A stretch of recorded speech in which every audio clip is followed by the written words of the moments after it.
What are some common, let's say, serve power myths? 'Cause I remember growing up, they used to talk to me about pushing my left hip into the court to kind of create like a bow action. Is there anything else that people come to you with often that might be a mistake when thinking about power? Yeah, so we talk about this a lot. So in one of the courses we do for mainly for coaches, is focused on what are the big sort of coaching errors or coaching misses that have been talked about for decades that are actually just purely wrong. And the one you mentioned there, the bow sticking the front hip out over the baseline, is a result. It's not a cause. So if you look at great servers, they all do it. Andy Roddick, Pete Sampras, there's a bunch of them that have pretty excessive movement there, where the front hip is out over the baseline.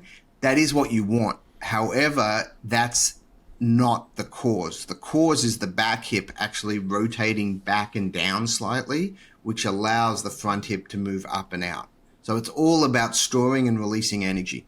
Your goal is to store energy back and down so you can release it up and out into the court.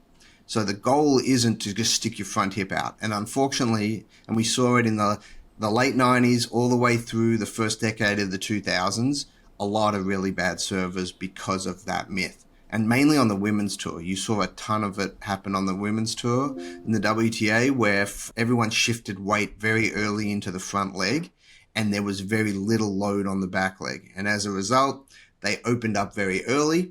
They had a lot of ab strains, a lot of adductor strains. You saw that tape on the left leg of a lot of right-handed tennis players on the WTA.